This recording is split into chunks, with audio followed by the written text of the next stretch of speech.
Michael Dammann Eisner is an American businessman. He was the chief executive officer of the Walt Disney Company from 1984 until 2005.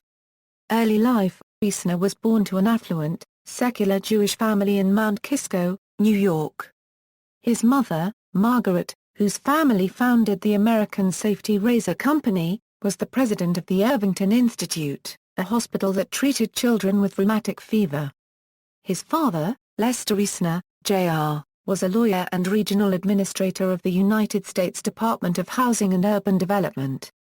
His great-grandfather, Sigmund Eisner, established a very successful clothing company that was one of the first uniform suppliers to the Boy Scouts of America, and his great-grandmother, Bertha Weiss, belonged to an immigrant family that established the town of Red Bank, New Jersey.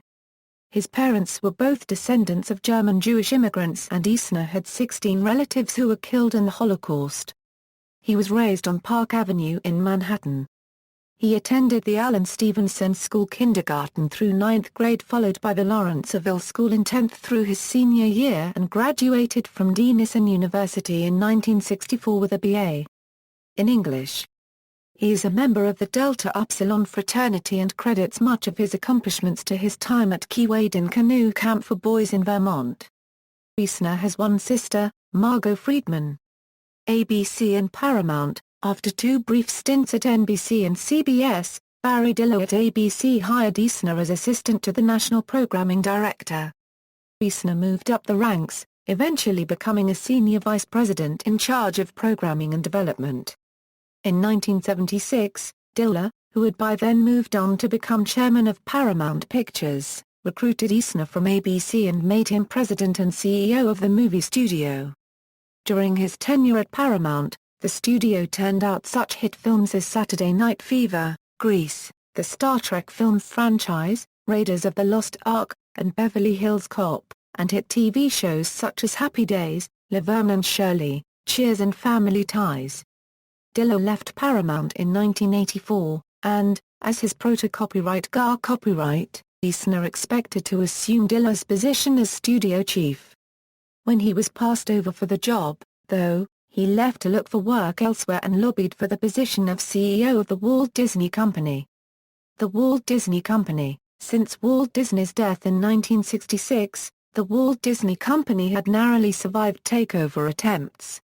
Its shareholders Sid Bass and Roy E. Disney brought in Eisner and former Warner Brothers chief Frank Wells to replace Ron W. Miller in 1984 and strengthen the company. During the second half of the 1980s and early 1990s, Disney was revitalized. Beginning with the films Who Framed Roger Rabbit and The Little Mermaid, its flagship animation studio enjoyed a series of commercial and critical successes. Disney also broadened its adult offerings in film, and then Disney Studio chairman Jeffrey Katzenberg acquired Miramax Films in 1993. Disney acquired many other media sources, including ABC and ESPN. In the early part of the 1990s, Eisner and his partners set out to plan the Disney Decade, which was to feature new parks around the world, existing park expansions, new films, and new media investments.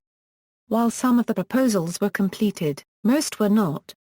Those completed included the Euro Disney Resort, Disney MGM Studios, Disney's California Adventure Park, Disney MGM Studios Paris, and various film projects including a Who Framed Roger Rabbit franchise. Wells died in a helicopter crash in 1994.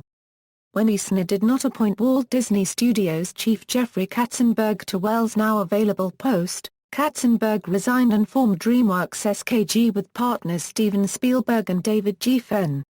Eisner then recruited his friend Michael Ovitz, one of the founders of the Creative Artists Agency, to be president, with minimal involvement from Disney's board of directors.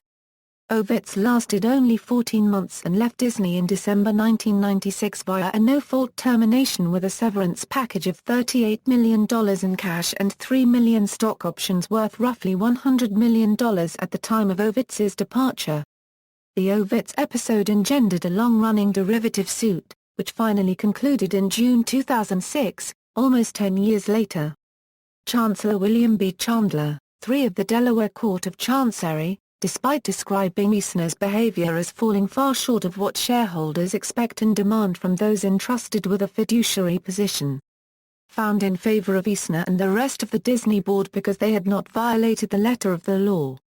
Save Disney campaign and the ousting of Eisner. In 2003, Roy E. Disney, the son of Disney co-founder Roy O. Disney and nephew of Walt Disney, resigned from his positions as Disney vice chairman and chairman of Walt Disney Feature Animation.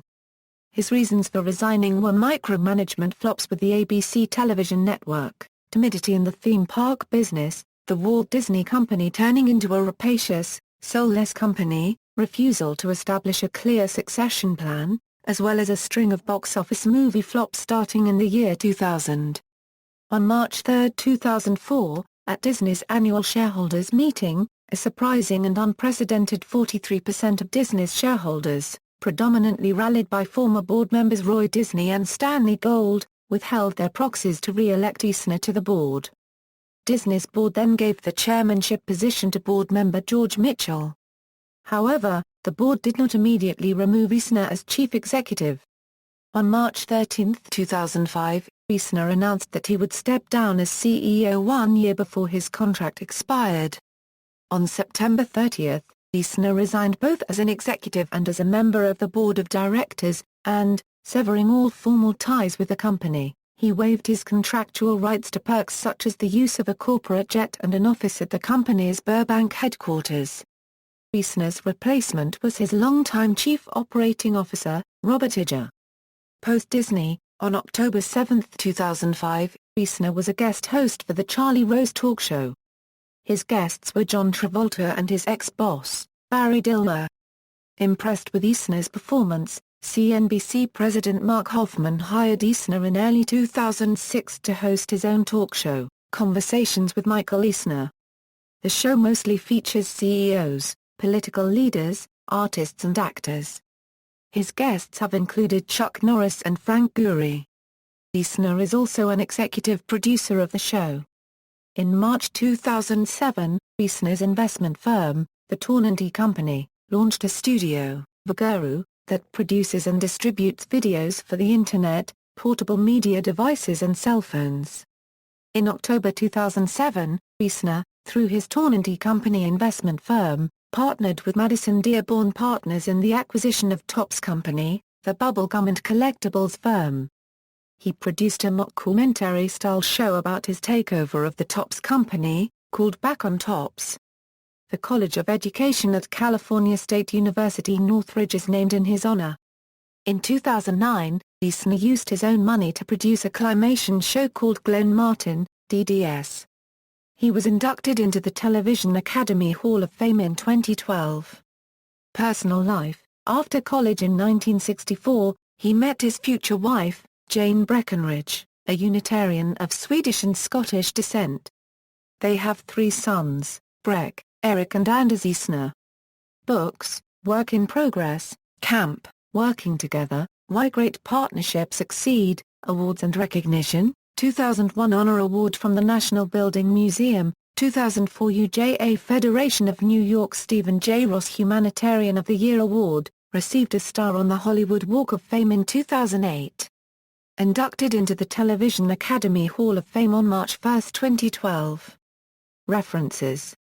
Further reading: The Disney Touch, How a Daring Management Team Revived an Entertainment Empire by Ron Grover, ISBN 1-55023-385-X, Disney War by James B. Stewart, Simon & Schuster, 2005, ISBN 0-684-80993-1, Work in Progress by Michael Eisner with Tony Schwartz, ISBN 978-0-375-50071-8, External links, official site michaeleisner.com, Michael Eisner at the Internet.